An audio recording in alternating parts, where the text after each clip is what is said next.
अस्सलाम वालेकुम दोस्तों, अदबनामा में खुश आमदीद।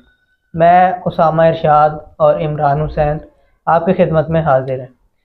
तो जैसा कि आपसे वादा किया गया था कि हम मुख्तलिफ सेगमेंट्स लेके आएंगे अपने इस चैनल पर। तो हम एक नया सिलसिला शुरू कर रहे हैं, ये अदबी इस्तिलाहात का है। तो अदबी इस्तिलाहात के बारे में एक एक दो दो इस्तिलाहात के बारे में इंशाल्लाह बात करेंगे। और इस तरीके से बेशतर जो बहुत सी ऐसी इस्तिलाहात उर्दू अदब में शेर के हवाले से, नसर के हवाले से, तनकीद के हवाले से जितनी भी इस्तिलाहात मुश्तामिल हैं उन पर बात करेंगे इंशाल्लाह। तो शुरू करते हैं आज की अपनी वीडियो।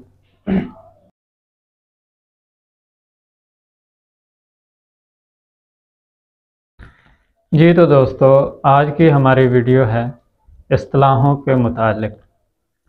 दोस्तों, इस्तिलाहें मुख्तलिफ़ नौइयत की होती हैं, जैसा कि अदबी इस्तिलाहें, तनकीदी इस्तिलाहें। तो हमें सबसे पहले ये जानना है कि इस्तिलाह क्या होती है। तो दोस्तों, इस्तिलाह अरबी ज़ुबान का लफ्ज़ है जिसके मानी बाहम मुत्फ़िक होना के हैं।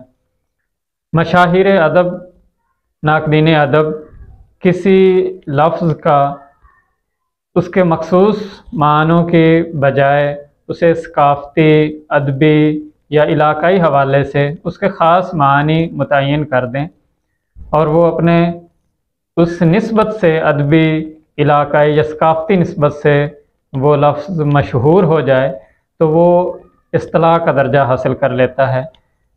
तो अब हम बात करेंगे कि इस्तिलाह साज़ी क्या है,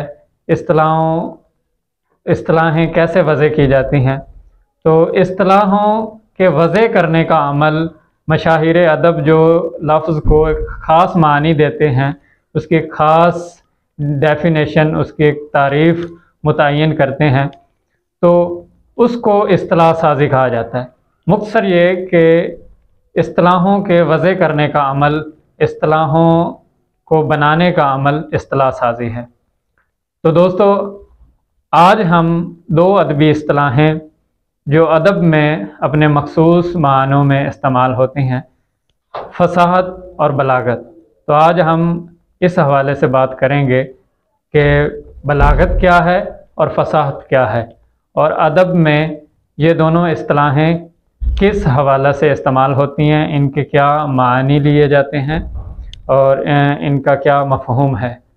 तो सबसे पहले मैं बात करूंगा बलागत पे। दोस्तों, बलागत और फ़साहत ये दोनों इस्तिलाहें जो हैं, एक का ताल्लुक़ मानी से है, ख़याल से है, और दूसरी इस्तिलाह का ताल्लुक़ अल्फाज से है।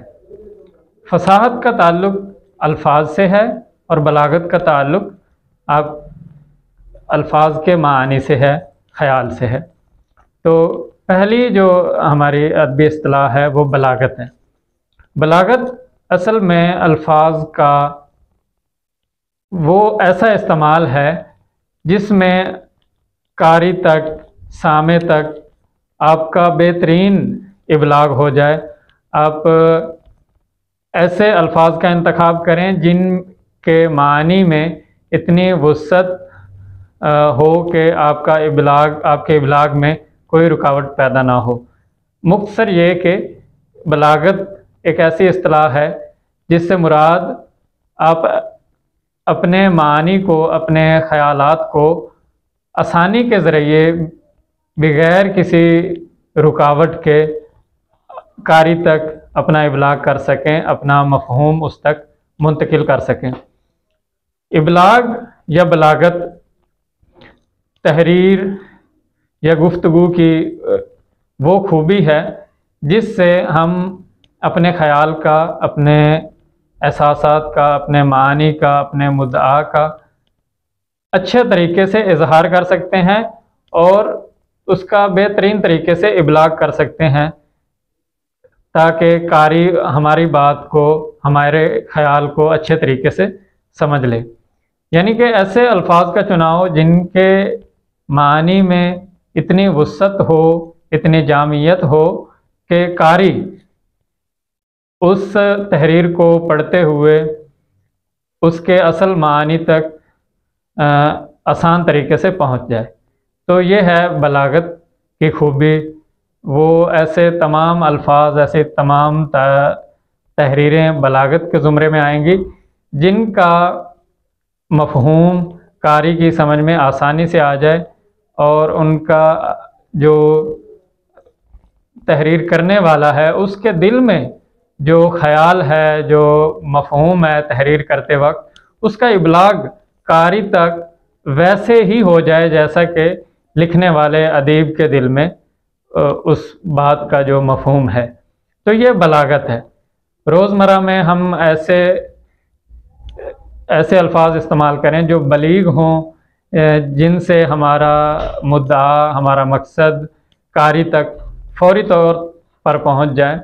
असल में बलागत एक ऐसी खूबी है कि जिससे कारी और अदीब, खतीब या शायर कह लें, उनका जो जहन है वो एक दूसरे के करीब आ जाता है। एक शायर जो बात कहता है, एक अदीब जो बात लिखता है, वो अब इतनी उसमें बलागत हो, उसके मानी में इतनी खूबी हो कि वो अपने कारी तक उस चीज़ का इबलाग बआसानी कर सके। तो दोस्तों, हमारी दूसरी इस्तिलाह है फसाहत। फसाहत का ताल्लुक़ अल्फाज से है।